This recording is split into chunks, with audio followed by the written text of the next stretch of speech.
I think it's a crisis, and yet all I'm doing is the same thing everybody else is doing, which is doing my job, posting to vent stress, but otherwise waiting for the asteroid to hit.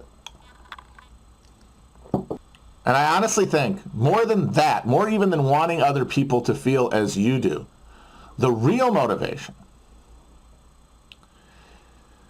is to have a consolation for if it actually happens. And that consolation will be the ability to say, as the lights dim, I told you so. Maybe it's supposed to be terrifying.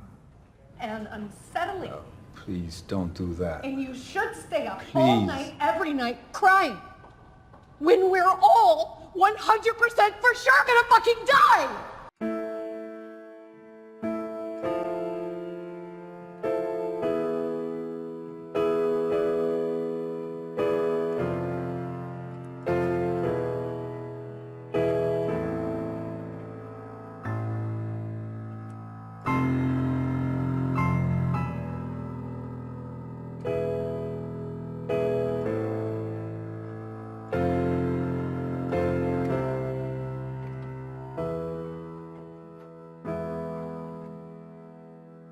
Hello, Diet Soap Media viewers, listeners, and future readers. It's me again, Douglas Lane, and in this Critical Cuts video, I'll be referring to the recent Netflix original movie, Don't Look Up, as I make an effort to unpack and understand Guy Debord's 1967 critical theory book, Society of the Spectacle. Debord's book and McKay's film belong together because McKay's critique of contemporary society contains moments that illustrate some key concepts from Society of the Spectacle, but also because the film is itself an example of the very spectacle that it is attempting to critique.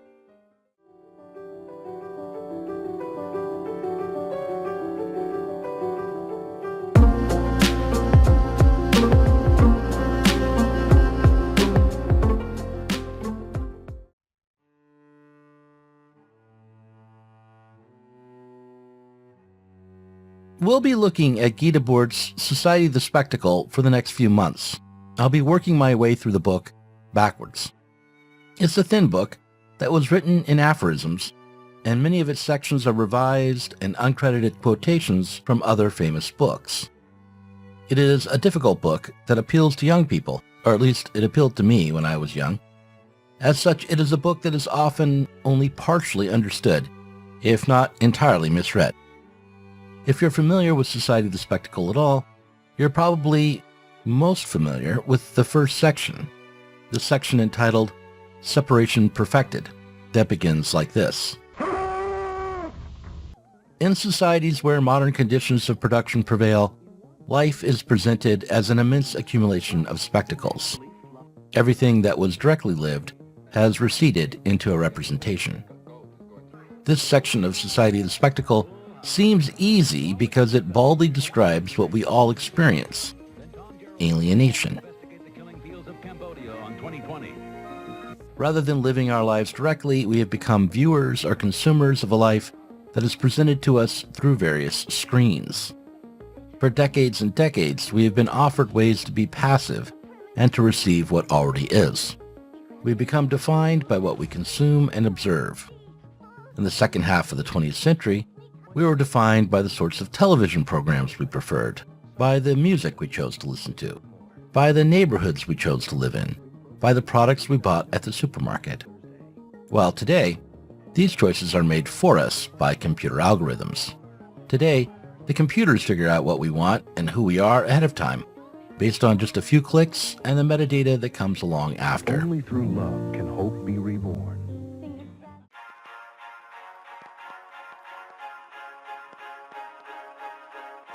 If you enjoy these videos, you should click on the subscribe button and click that bell. You should also consider supporting me on Patreon.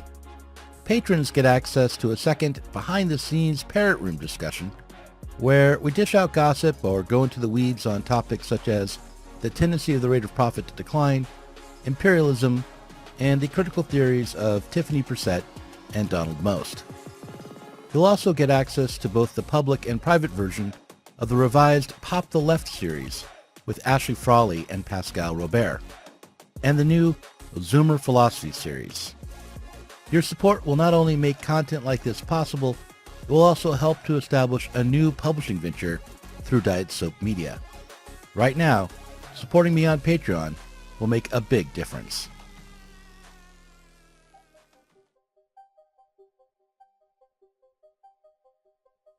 The part of the Society of the Spectacle that is not as often quoted or referenced is the last section, entitled Ideology Materialized.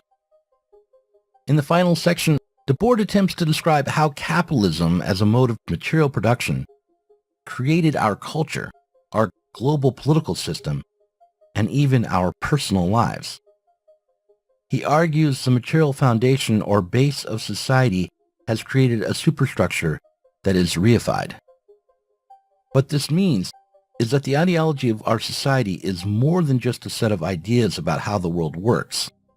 Instead, what Debord calls the spectacle is a worldview, a way of seeing, a frame that puts the world in context for us while it remains invisible. The spectacle, our lived ideology that comes to us from digital and electronic media, but that can't be reduced to the mainstream media or the internet, convinces us of many things from the very start. It convinces us that the world is static, that history has already happened, and that whatever is happening now is happening out there, beyond us. The spectacle convinces us to sit back and enjoy the show of our lives, to accept nearly everything as it comes.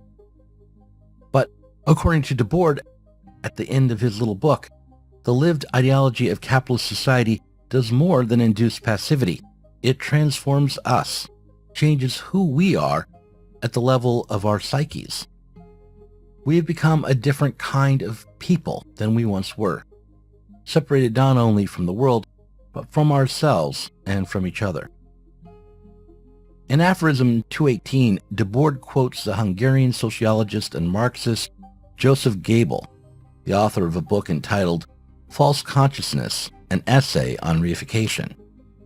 Debord wrote, "In clinical accounts of schizophrenia," says Goebbels, "the deterioration of the dialectic of totality, with disassociation as its extreme form, and the deterioration of the dialectic of becoming, with catatonia as its extreme form, seem closely interrelated. Imprisoned in a flattened universe, bounded by the screen of the spectacle, the spectator's consciousness no longer knows anyone but the fictitious interlocutors who subject him to a one-way monologue."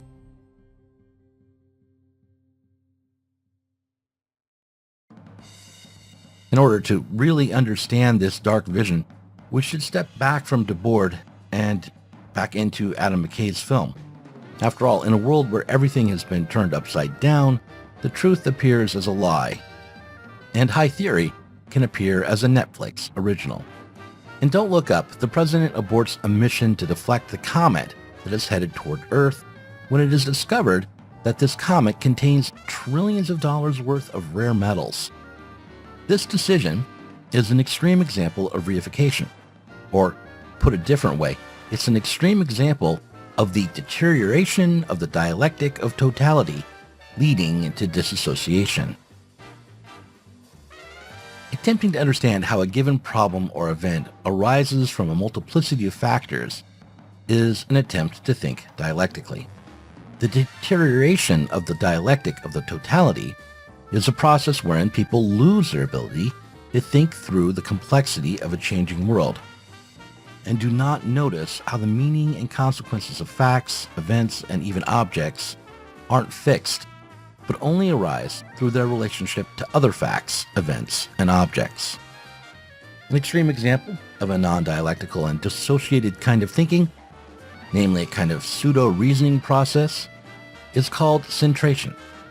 It was described as a perfectly normal, even necessary phase of cognitive development for children by the psychologist Jean Piaget. He defined centration as a pre-operational form of primitive reasoning, a cognitive error typical to children who are about 4 to 7 years old, wherein a child focuses all his attention on one dimension of a situation while disregarding all the others. Okay, we're going to get our own scientists on this.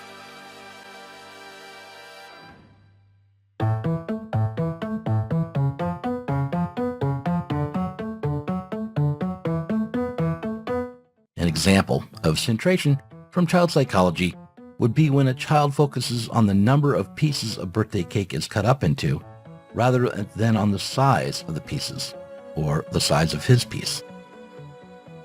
In the film Don't Look Up, the U.S. president, along with the billionaire CEO of Bash, were eventually done in by their habit to rely on centration to solve problems.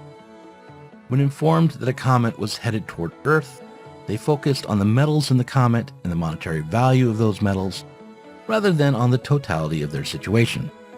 They refused to understand that not only would the massive deposit of the metals from the comet inevitably devalue the metals already on Earth and ultimately add nothing of real value to Earth's economy, but any attempt to collect the minerals would necessarily risk destruction of the Earth.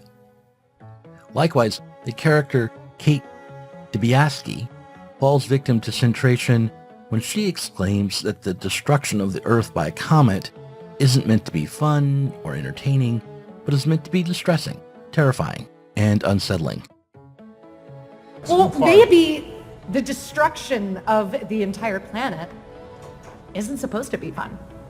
When she exclaims that we're all 100% for sure going to die, and that we should therefore stay up every night crying, Stay up all night, every night, crying. she's likewise failing to take in the total truth of her own message. There's no point in being unsettled or terrified, no point in staying up all night crying, if we are 100% for sure going to die.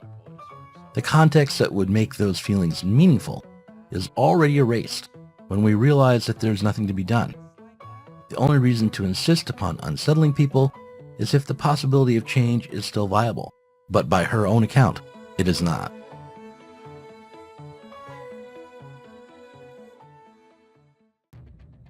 Let's try to pick apart that quote from Gable, the first part of the aphorism in the Society of the Spectacle, a bit more. Quote, in clinical accounts of schizophrenia, the deterioration of the dialectic of totality, with disassociation as its extreme form, and the deterioration of the dialectic of becoming, with catatonia as its extreme form, seem closely interrelated. What is meant by dialectic in Gable's work and in Debord's work is a process of grasping the context of one's life in order to be able to understand and in order to be able to take responsibility for it. The spectacle, according to Debord, is a material and ideological process wherein the chance for a dialectical, psychologically mature, and active life is replaced by a flattened, false unity.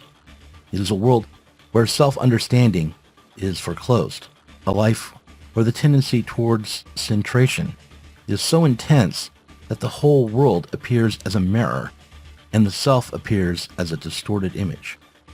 All that we have are advertisements, news reports, Netflix specials, Tinder dates, YouTube videos, and 100 other ideological expressions of the real material power of the commodity and of commodity production.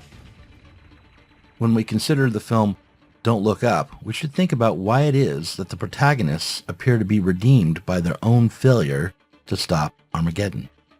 Why it is that the villains are the ones who appear to survive, if only momentarily.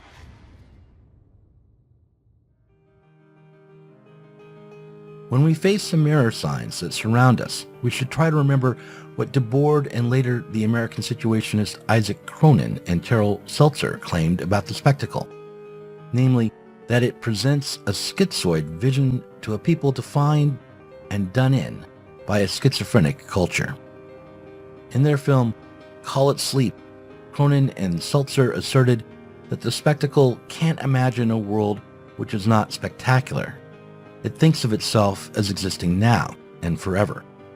The spectacle can't imagine a world which is not spectacular. It thinks of itself as existing now and forever. Yet it is reminded continuously of its mortality by real and imagined social threats.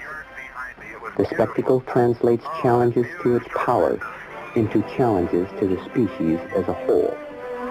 The spectacle presents its own end as the end of the world. Nuclear war, ecological catastrophe, and galactic upheaval all are evoked with increasing frequency, especially now, as the threat of radical social transformation created by an intelligent opposition becomes a concrete possibility. The next Critical Cuts video will continue this examination of Society of the Spectacle and attempt to clarify the section entitled Negation and Consumption Within Culture. However, before we turn to the penultimate section of the Society of the Spectacle, we should remind ourselves of Debord's final admonition. For all his focus on the spectacle, on culture, on ideologies and false consciousness, Debord's real political aim can be traced back to the revolutions of the early 20th century. And we would do well, as we move backwards through this book, to remind ourselves of how much continuity there is in Debord and the SI, how much they inherited from past struggles. Linking to at least a knowledge of world history will be our task as we continue forward by moving backwards.